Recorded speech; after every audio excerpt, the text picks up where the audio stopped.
یہ جو 295C کا قانون ہے نا، یہ ایسا لگتا ہے کہ شدت پسند مولویوں کے ہاتھ میں دشمنی نکالنے کا ایک کھلواڑ بن چکا ہے۔ جب چاہو جس پہ چاہو توہین رسالت کا الزام لگاؤ، تو یہ بالکل نہیں بنتا اس موقع پہ 295C۔ اور جو مولوی اس پہ خوش ہو رہے ہیں نا کہ نہیں 295C میں ہم اس کو لٹکوائیں گے، بھائی پھر آپ بھی جب کسی کا کلمہ کفر نقل کریں گے نا،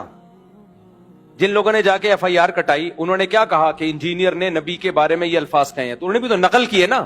تو پھر ان پہ بھی 295C لگاؤ۔ اور آج ہم انجینئر کو بھی ڈیفینڈ کر رہے ہیں کہ انجینئر نے اگر یہ کہہ دیا کہ عیسائی ہمارے نبی صلی اللہ علیہ وسلم کو معاذ اللہ نقل کفر دجال کہتے ہیں، تو اس پہ یہ اعتراض تو کیا جائے گا کہ عیسائی ایسا کہتے ہیں کہ نہیں کہتے۔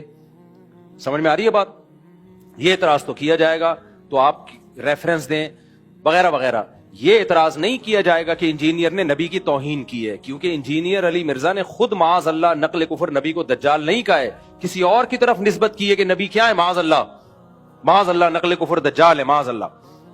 کسی اور کی طرف نسبت کرنے سے انسان توہین رسالت کا مرتکب نہیں ہو جاتا، 295C اس پہ نہیں لگتا۔ حضرت مولانا مفتی طارق مسعود صاحب کا معاملہ جو انہوں نے کلپ بھیجا، اور میں نے سنا کہ جی انجینئر مرزا کی بات غلط ضرور ہے، لیکن اس پر 295C نہیں، آج کے مولویوں کو شوق چڑھا ہوا ہے۔ حضرت مولانا مفتی طارق مسعود صاحب، آپ میرے لیے قابل احترام ہیں، آپ ہمارے بھائی ہیں، آپ ایک اچھا کام کر رہے ہیں۔ انجینئر مرزا کو آپ اپنے طرح نہ سمجھیے کہ لوگ ایسے لگوائے دیتے ہیں، آپ کا معاملہ اور ہے، اس کا معاملہ اور ہے۔ ایک طرف علم سے اندھا کوڑا ہے، اور ایک طرف ایک عالم دین اور مفتی دین ہے، یوں برابر نہیں ہو سکتے۔ دیکھیں، انجینئر مرزا جہلمی نے آج تک جتنی گستاخیاں کی ہیں، آج تک جتنی بے ادبی سے گفتگو کی ہے، اس سب کو ایک طرف رکھ دیں۔ لیکن میرا ایک سوال ہے کہ جو حالیہ اس نے رسول اللہ صلی اللہ علیہ وآلہ وسلم کے بارے میں جو نازیبہ جملے بکے ہیں، اور پھر اس کو کرسچینٹی کے مدے مار دیا کہ یہ معاملہ عیسائیوں کا ہے، میں ایک سوال کر رہا ہوں، آپ مجھے کہتے ہیں یہ گستاخی بنتی ہے یا نہیں بنتی، تو مجھے ذرا یہ بتائیں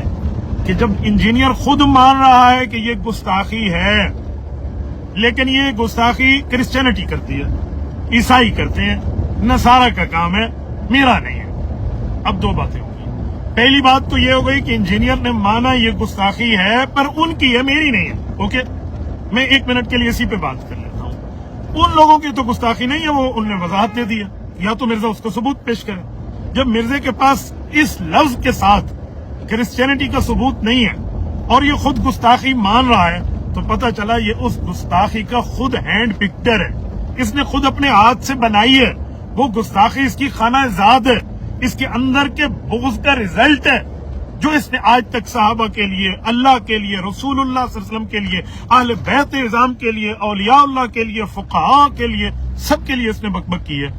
تو وہ ساری چیزیں اس کی بنیاد پر اس نے یہ گستاخی گویا بنائی ہے، اور بنانے کے